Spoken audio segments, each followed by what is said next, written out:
Quand on commence une recherche au sang, on sait quand on a commencé, mais on ne sait jamais où on va la terminer.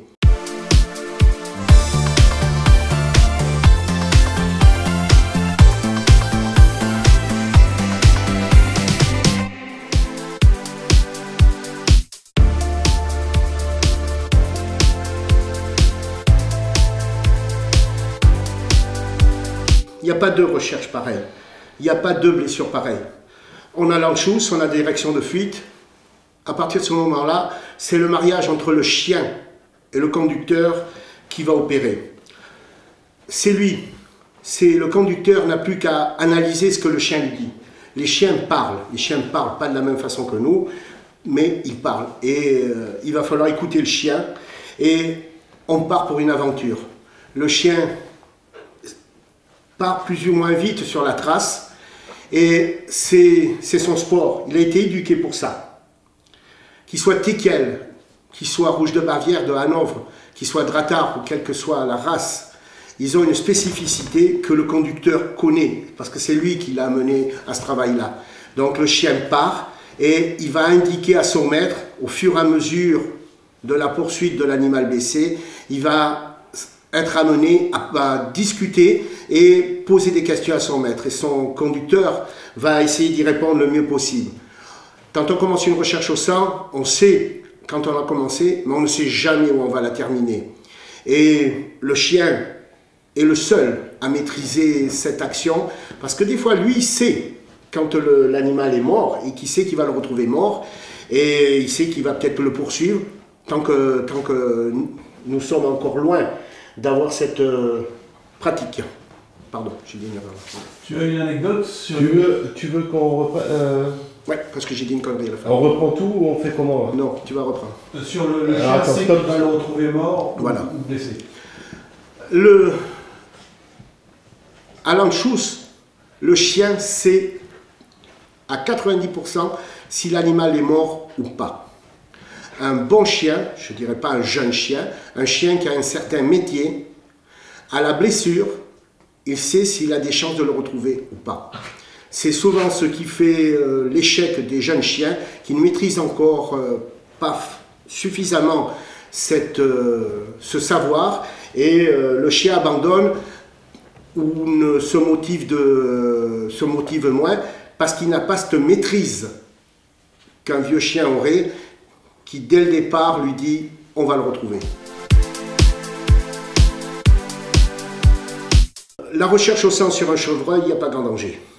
À partir du moment où on attaque des cervidés et surtout les sangliers, il ne faut pas trop croire ce que le tireur vous a dit, parce que le poids du kilo, c'est comme le métrage et la distance de tir, c'est le mètre à la française, ce qui fait que des fois, un sanglier de 30 kg en fait 60, celui de 60 en fait plus de 25, et quand il vous dit que c'est un gros, il faut quand même y croire, mais des fois, c'est vrai, c'est un gros sanglier.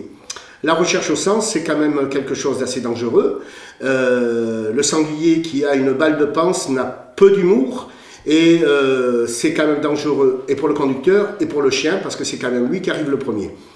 Je ne conseille pas de faire la recherche au sang en solitaire, à part si c'est pour un contrôle de tir sur un chevreuil. Le contrôle de tir, on peut le faire tout seul, mais à partir du moment où on a une certaine distance par rapport au tir, il faut se faire accompagner. Maintenant, il y a des GPS, maintenant on a le téléphone dans la poche.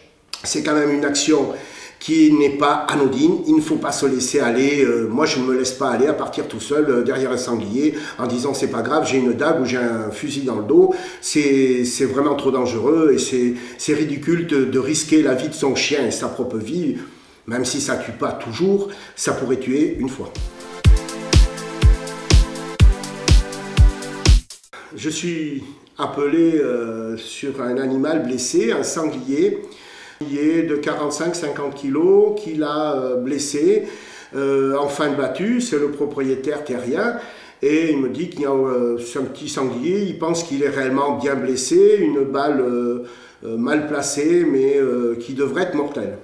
Donc je fais la recherche au sang et je boude 500-600 mètres je réussis à identifier des pieds par rapport à toute la densité qu'il y avait au sol, et je m'aperçois que c'est quand même des pieds assez importants. Et je me dis que là, on était dans un bois beaucoup plus important que ce qu'il m'avait annoncé. Je finis cette recherche sur un ferme, et là, j'ai la surprise de me rendre compte que les pieds correspondaient bien à un poids que j'avais estimé.